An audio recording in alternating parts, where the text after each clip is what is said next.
Buenos días, buenas tardes, buenas noches. No importa el momento en que nos vean, a la hora que nos vean.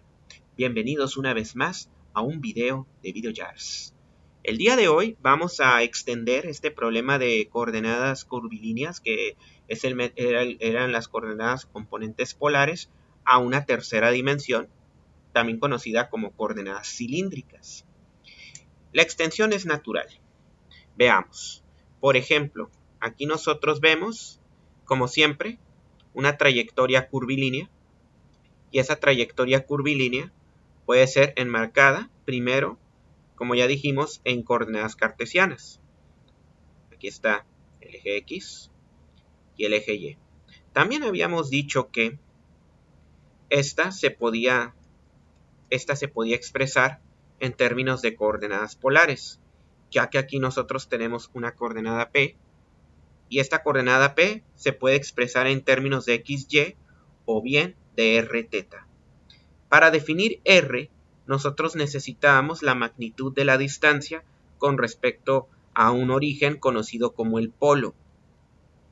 Asimismo, a lo largo del polo vamos a extender un eje usualmente paralelo a X, conocido como el eje polar.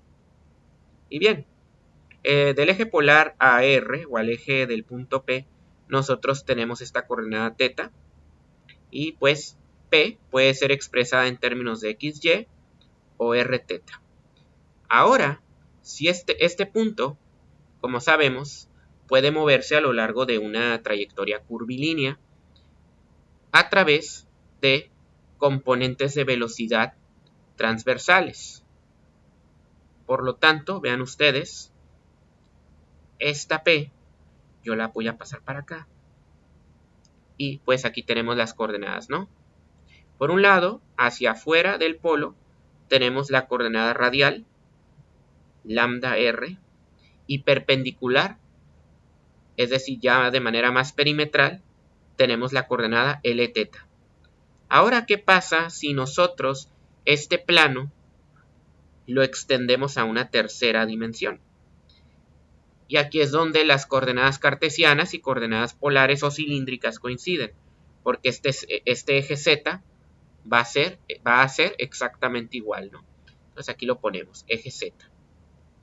Este eje Z es también conocido como el eje axial, y este se va a tender a mover de manera independiente,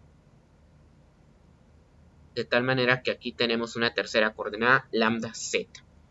Bueno, con este sistema de coordenadas que hemos descrito, nosotros podemos decir que la velocidad es igual a r puntito lambda r más r teta puntito lambda teta, y la tercera coordenada es simplemente z punto lambda z, ¿no? Asimismo, nosotros habíamos definido la posición como r lambda r más, y ahora viene z lambda z. Entonces simplemente consiste en derivar esto.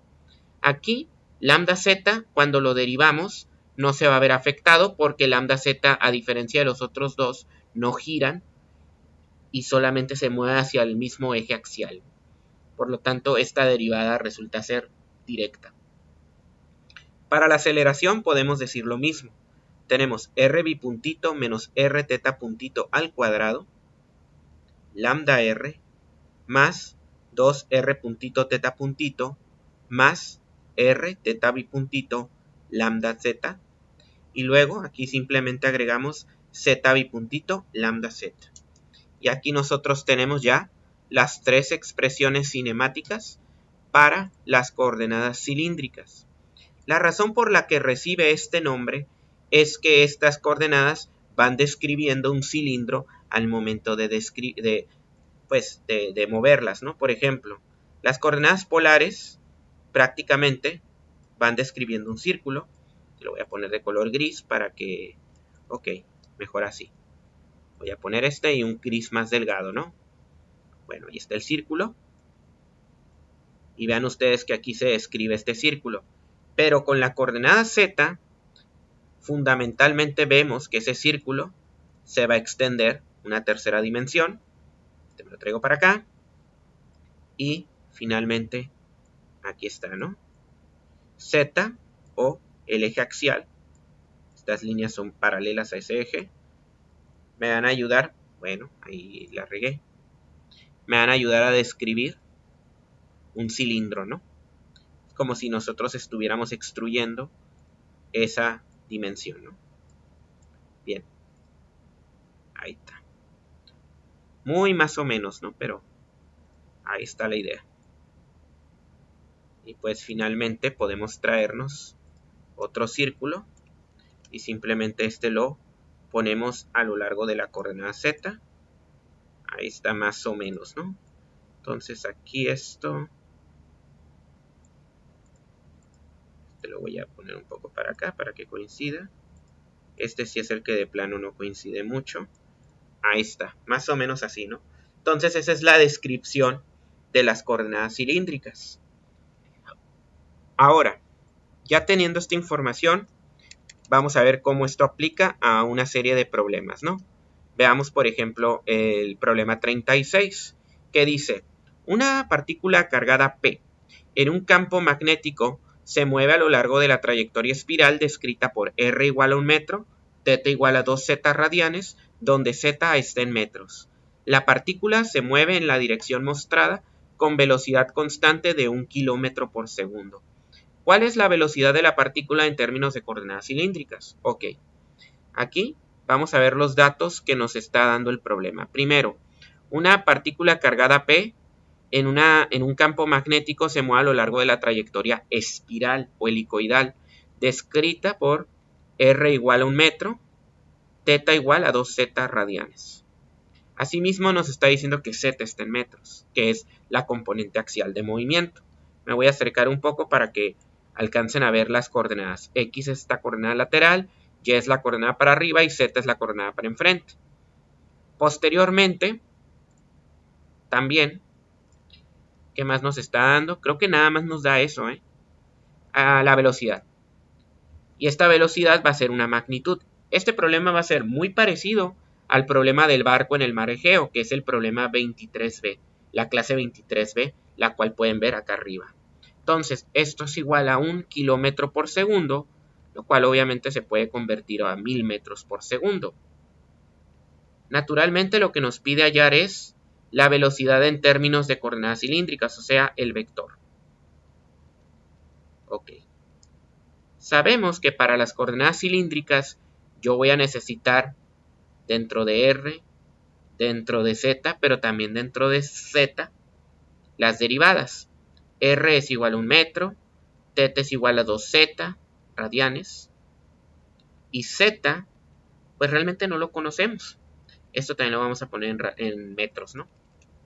Porque así lo dice el problema. Nomás necesitamos la primera derivada de cada uno porque nos pide la velocidad. Así que hay que sacar R puntito, θ puntito, y pues Z puntito ahorita no lo conocemos tampoco.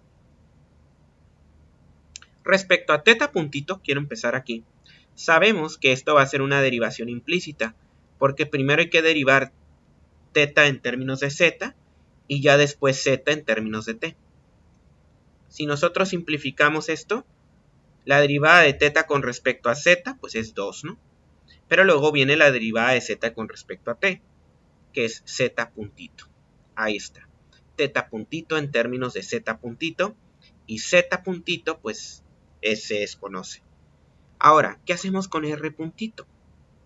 Bueno, sabemos que esta partícula se está moviendo en una trayectoria helicoidal. Pero ¿qué pasa cuando nosotros vemos la hélice de frente? La hélice, van a ver que si ven la partícula de frente, aunque se está moviendo hacia adelante y está rotando con respecto a θ, van a ver que la partícula P siempre se va a mantener a una misma distancia R del polo, ¿no? Entonces aquí nosotros tenemos el eje polar y aquí R, ¿no? Esta es la vista desde enfrente, ¿no? La vista frontal, este es un ojo, y ahí ustedes están viendo de frente qué está pasando con la partícula. ¿Qué pasa con esta vista frontal? Bueno, pues que R va a ser siempre constante. La partícula siempre se va a mantener a la misma distancia en la dimensión R. Ojo que R no es una distancia tridimensional, es solamente la distancia plana con respecto a O. Y no importa cuánto se esté alejando la partícula en su dirección axial, la distancia con respecto al centro de la hélice siempre va a ser la misma. Está en el plano de 1 metro. Por lo tanto, la derivada de una constante pues tiene que ser 0. Con esto ya tenemos la información necesaria para armar nuestro vector de velocidad. Ustedes me van a preguntar, pero no tenemos z puntito. Ahorita espérenme. Vamos a poner r puntito lambda r, pero r puntito es 0, ¿no? Así que esto de aquí implica que no hay lambda r. Luego, r teta puntito. R es 1 y teta puntito es 2z puntito. Lambda teta. Posteriormente tenemos z puntito, lambda z, y naturalmente va a quedar un vector en términos todo de z puntito. 2z puntito lambda teta más z puntito lambda z. Ok, si bien nosotros tenemos que encontrar ese vector, tenemos que encontrar primero z puntito.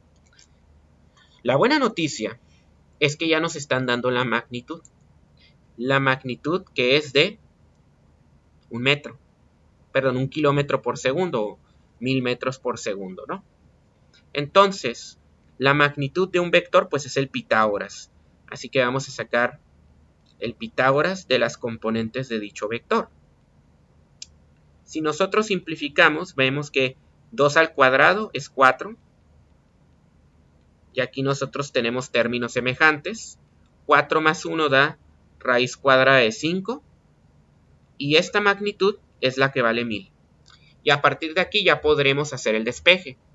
¿Por qué? Porque prácticamente, acuérdense que la raíz cuadrada de a por b es lo mismo que la raíz cuadrada de a por la raíz cuadrada de b.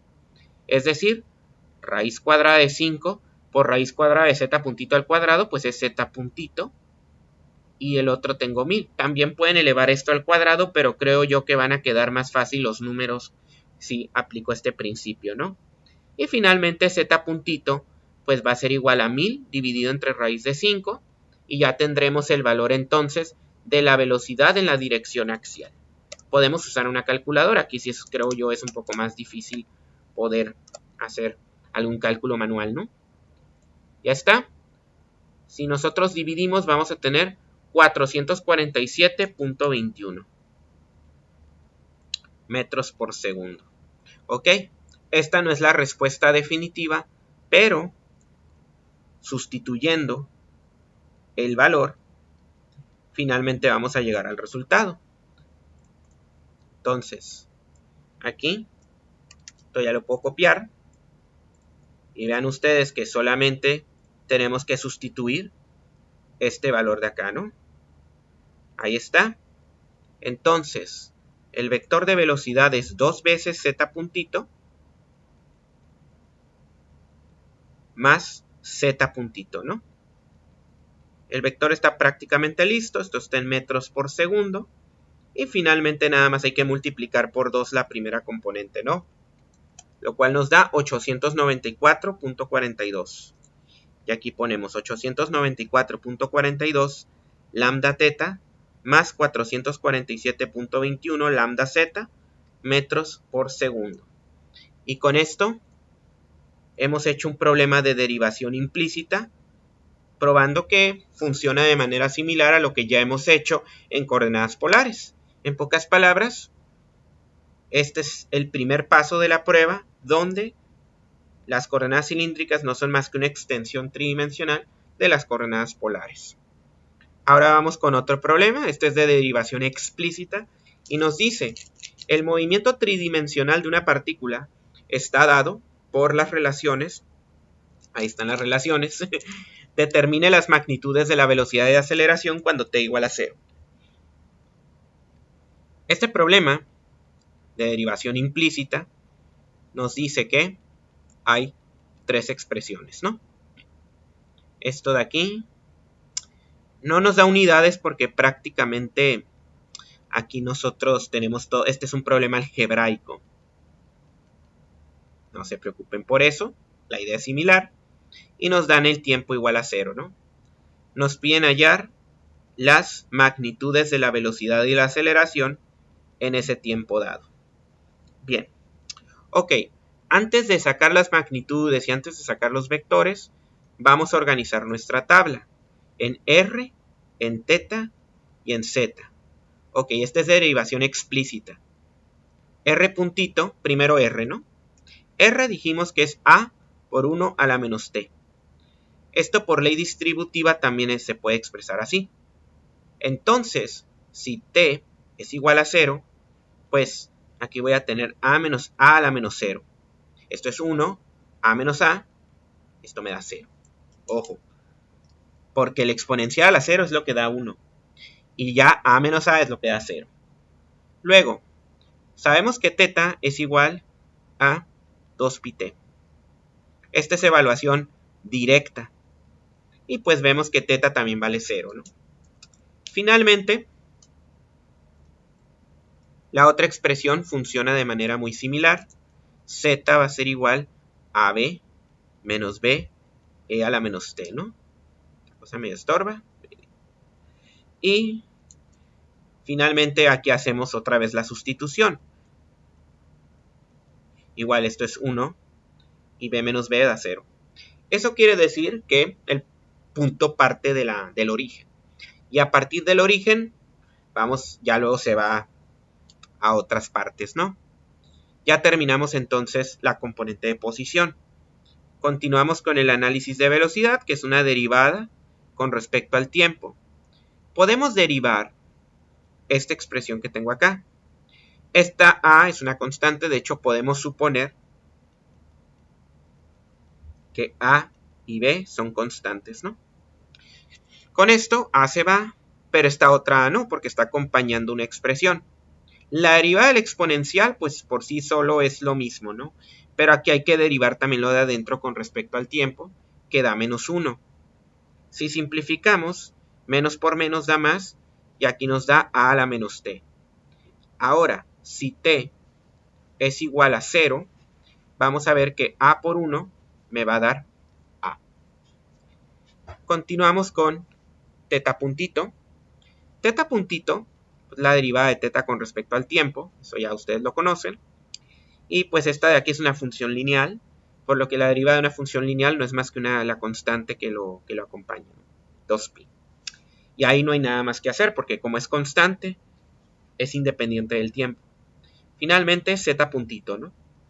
Y acá yo voy a tener una expresión muy parecida sobre esta que tengo acá. B menos B a la menos T. Derivada de B es 0, pero aquí igual voy a tener menos B, que es la constante multiplicando la función, por el exponencial B a la menos T, que queda igual, pero aquí hay que aplicar regla de la cadena, por lo tanto esto queda BE a la menos T. Y si lo evaluamos en 0, vamos a obtener simplemente B. Entonces, R puntito es igual a A, θ puntito es igual a 2π y z puntito es igual a B. Ok, los vectores los voy a evaluar ya al final.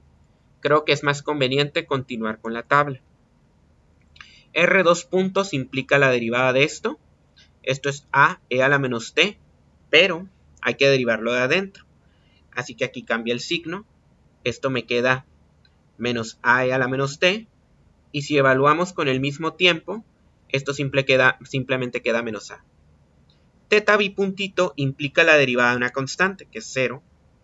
Y finalmente θ bipuntito va a implicar la evaluación de una expresión similar, b e a la menos t por menos 1 por regla de la cadena, simplificando y finalmente evaluando en 0. Pues ahí está. Ahí están pues los valores de los 3 niveles de derivación de las 3 componentes. Ahora vamos a evaluar los vectores tanto de velocidad como de aceleración. Velocidad es igual a r puntito lambda r más r θ puntito lambda θ. Y además z punto lambda z, porque esto está en coordenadas cilíndricas, no hay que olvidarlo. R puntito es A. Aquí ya nada más vamos encajando todo. R es 0. θ punto 2π. Este se va a ir. Y finalmente z punto es B. Entonces vemos que este vector es A lambda R más B lambda Z. Y como nos están pidiendo la magnitud, sabemos que esta tiene que ser el Pitágoras de las componentes. O sea, que la magnitud de velocidad es raíz cuadrada de A cuadrada más B cuadrada. Y eso es lo primero que nos pide el problema. Ahora, para la aceleración. La aceleración nos dice r bipuntito menos r teta puntito al cuadrado, lambda r, más 2r punto, teta punto, más r teta bipuntito, lambda teta, más z bipuntito, lambda z. Ok. Primero, vamos a meter todas las r's porque son 0, ¿no? Y esto me va a permitir a mí cancelar de entrada este término y este término. Ahora, r bipuntito es menos a. Luego tengo 2 r puntito es a. Y teta puntito es 2pi. Esto queda lambda teta. Y finalmente z bipuntito es menos b. Simplificando este vector, nos va a quedar que la aceleración tiene que ser menos a lambda r más 2 por 2 son 4, 4a pi lambda teta menos b lambda z. Y este sería el vector tridimensional correspondiente a la aceleración en coordenadas cilíndricas. Y pues la magnitud no es más que el Pitágoras en 3 dimensiones de esto que aquí tenemos, ¿no? Bien, entonces vamos evaluando. Aunque sea negativo cuando lo elevo al cuadrado, esto es positivo. Este va a quedar, pues el cuadrado de un producto es el producto de todos los cuadrados. Y el otro queda así, ¿no? Ya casi estamos listos, ya que lo único que faltaría para la magnitud de la aceleración es sacar el a cuadrado como término común. Aquí queda 1 más 16pi cuadrado más b cuadrada, siendo esta la respuesta definitiva. Y con esto ya también marcar aquí el último resultado. Y bueno, pues con este par de problemas quise demostrar que para atacar problemas de coordenadas cilíndricas se hace lo mismo que en coordenadas polares, tanto en derivación implícita como explícita.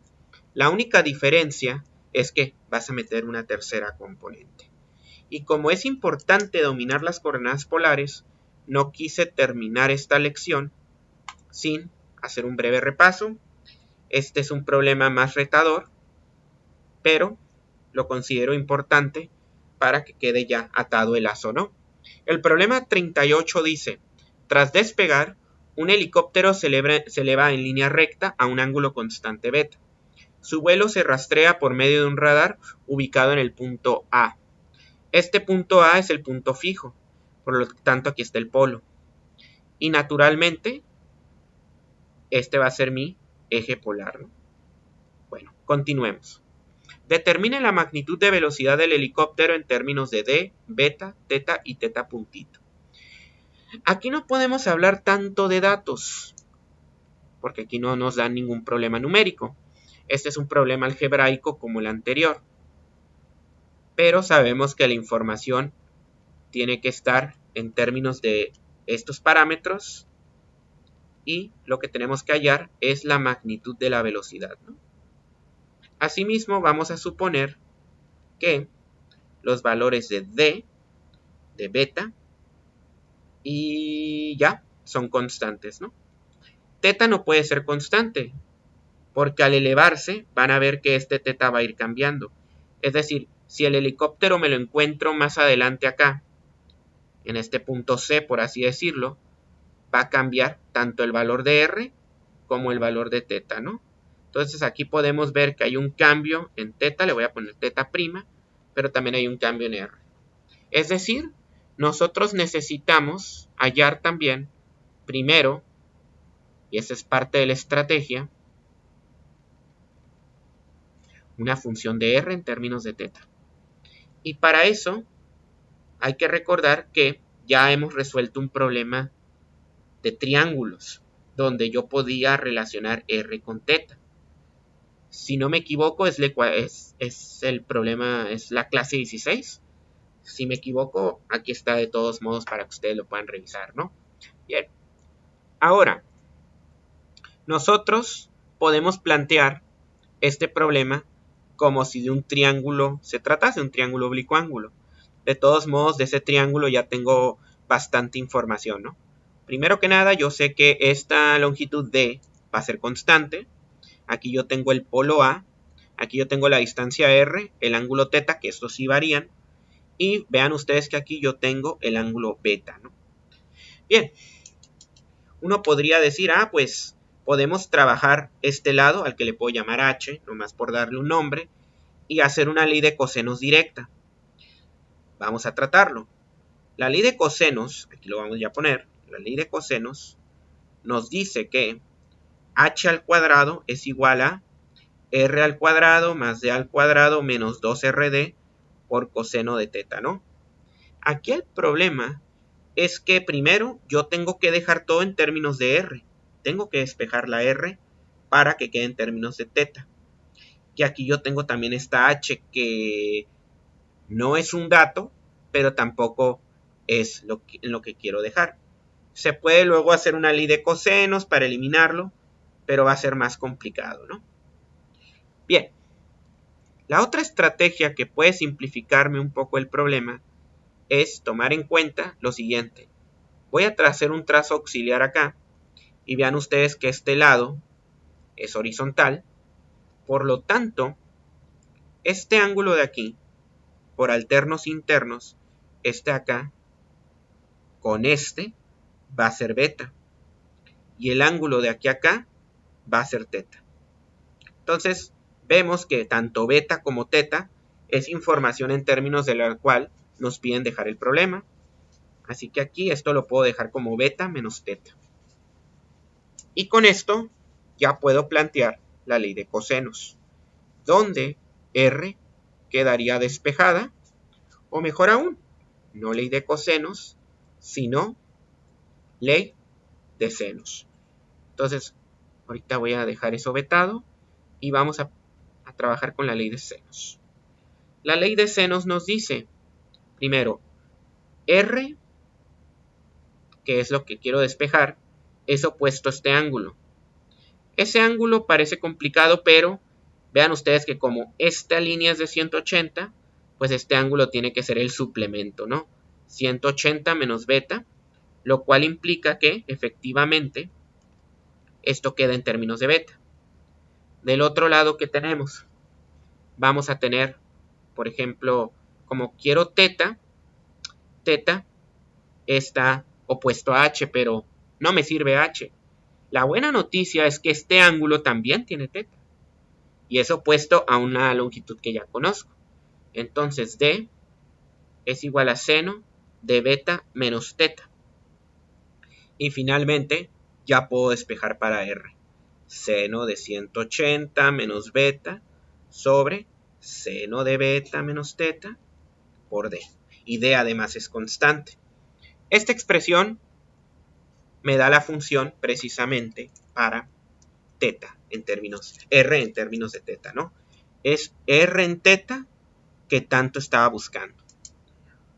Obviamente cuando nosotros trabajamos la velocidad, nosotros necesitamos el vector r puntito lambda r más r θ puntito lambda θ. Este es un problema bidimensional, por lo tanto no entra la componente z. Asimismo, r puntito pues tiene que salir de la derivada de esto.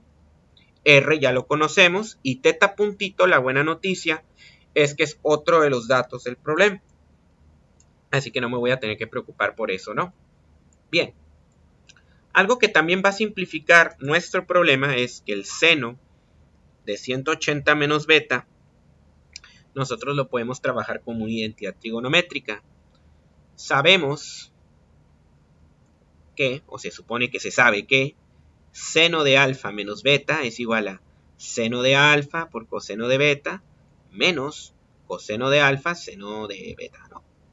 Ok, entonces aquí nada más salió fácil porque alfa es 180. Seno de 180 por coseno de beta menos coseno de 180 por seno de beta. Y vean ustedes que pues el seno de 180 es 0 y el coseno de 180 es menos 1. Por menos da más. Por seno de beta esto queda todavía más simple. Seno de 180 menos beta es lo mismo que 180. Entonces, me voy a traer esta expresión y esto queda todavía más sencillo. Aquí tenemos entonces d por seno de beta entre seno de beta menos teta. Uno podría pensar que el de abajo también se puede aplicar la misma identidad. Y en efecto es posible. Pero como voy a derivarlo, me conviene más dejarlo en forma comprimida, a diferencia de la expresión de arriba que como ven es una constante. Asimismo, yo tengo otra táctica siempre. Tratar de usar lo menos posible la fórmula de la división o del cociente. Prefiero siempre usar más la fórmula del producto, que es más fácil de memorizar. Además, vean ustedes que d por seno de beta, todo esto es una constante, porque d y beta son constantes. Así que esta constante que queda afuera viene a patrullar esta función de seno por debajo. Otra identidad trigonométrica. 1 sobre seno de teta es lo mismo que la cosecante de teta. Y aquí lo vamos a poner como tal, cosecante de beta menos teta. Y esa es precisamente la expresión que vamos a derivar. Bien, listo con esto. Vamos ahora a trabajar r puntito, que es la derivada de r con respecto a t, o bien la derivada de r con respecto a teta por la derivada de teta con respecto a r. Primero, esto es una constante, así que esto no me afecta. Hay que derivar cosecante. La derivada de cosecante, si no me equivoco, es cosecante por cotangente. Y además esto es negativo. Siguiente paso, derivada de adentro. Y la derivada de adentro pues es beta menos teta. Beta es una constante, pero teta no. La derivada de teta con respecto a teta. Aquí por cierto hay que derivar con respecto al tiempo. Ahí se me pasó. Primero viene la derivada con respecto a teta. La derivada de teta con respecto a teta es menos 1. Pero luego la derivada de teta con respecto al tiempo es teta puntito. Entonces, vean ustedes que este menos por este menos se van. Se va a hacer más. Luego aquí este teta puntito lo voy a pasar para adelante por d por seno de beta. Todo eso de ahí es, si no constante, al menos es conocido. Y finalmente me quedo con esta expresión trigonométrica producto de la derivación. Ahí está. Entonces ya tenemos r y r puntito. Para teta y teta puntito no hay mucho que hacer, ya que es información dada por el problema. Con esto, yo ya puedo entonces, ahora sí, evaluar la velocidad a partir de la información que tengo. V va a ser igual a R puntito, y R puntito pues es fundamentalmente todo esto que ya tengo, ¿no? Entonces, fundamentalmente se copia, y esto de aquí todo queda en términos de lambda R. Posteriormente, sigue R por teta puntito. R es fundamentalmente esta expresión que ya sacamos. Y lo único que queda es multiplicar esto por teta puntito, ¿no? Entonces aquí multiplicamos por teta puntito y finalmente esto queda en términos de lambda teta. Bueno, no obstante, esta no es la respuesta final. La respuesta final es la magnitud de la velocidad. Esto parece R, ¿no? Pero no es magnitud de posición lo que nos pide, sino magnitud de velocidad. Con esto, pues sabemos que para hacer la magnitud tenemos que sacar un Pitágoras. ¿Ok? Como este de Pitágoras va a estar un poco largo, extenso, mejor me aviento una línea así. Y bien, todo esto se eleva al cuadrado más todo esto, ¿no? Bueno, y vean ustedes que a partir de aquí hay varias cosas en común que se pueden sacar no solamente del término cuadrado, sino también del radical. Vamos a irlas identificando. Teta puntito y teta puntito. D y D. Seno de beta, seno de beta. Cosecante y cosecante. Entonces, todo esto prácticamente queda fuera de la raíz cuadrada, ¿no? Entonces, además de que la raíz cuadrada se hace más sencilla, vemos que, por ejemplo, el segundo término es prácticamente 1, porque todo lo hemos sacado. Al cuadrado, pues es 1. Y de acá, lo único que queda suelto es esta cotangente. Y aquí tenemos cotangente, al cuadrado de beta menos teta. Y uno podría decir que esta ya es la respuesta definitiva, lo cual no está mal. Pero esto todavía se puede simplificar más, porque podemos recordar que 1 más cotangente cuadrado de teta es igual a cosecante cuadrado de teta. Pregunta, ¿por qué? Bueno, primero aquí tenemos seno cuadrado de teta más coseno cuadrado de teta igual a 1, que esta es la identidad pitagórica. Luego, ¿qué tal si esto lo dividimos todo entre seno cuadrado de teta? Entonces aquí vamos a tener seno entre seno es 1, coseno entre seno es cotangente, y 1 sobre seno ya habíamos dicho que es cosecante. Entonces, aprovechando esa identidad, nosotros vamos a tener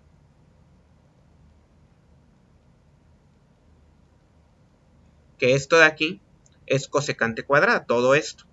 Entonces aquí queda cosecante cuadrada de beta menos teta. Pero aquí podemos decir que la raíz cuadrada de un cuadrado simplemente queda como la función. Y finalmente, si aquí tengo un cosecante y aquí otro cosecante, pues esto es simplemente cosecante al cuadrado. Y esta expresión que tengo acá va a ser la magnitud de velocidad que lleva el helicóptero. Y esta sería la respuesta definitiva. Bueno, creo que estos 3 problemas debieron haber sido suficientes. Repásenlos bien. Los primeros 2 nos hablan de cómo las coordenadas cilíndricas son solamente una extensión de las coordenadas polares. Y este último tiene la intención de ver hasta dónde podemos nosotros analizar problemas de coordenadas polares. En este caso, un sistema de rastreo por radar, ¿no? Entonces, si les gustó este video, no olviden darle like y compartirlo con sus amigos. Recuerden que al final de este video van a encontrar un video relacionado, el playlist de toda la materia, así como la liga a mi canal para que puedan ver más videos. Con relación a ese tema, voy a estar subiendo videos más seguido, así que denle clic a la campanita para recibir actualizaciones. Y finalmente, si ustedes quieren dar sus comentarios sobre posibles mejoras al canal u observaciones respecto a algún procedimiento o alguna duda, no olviden dejar sus comentarios acá abajo, ya que estos serán muy apreciados. Sin más que decir, por mi parte sería todo. Hasta luego.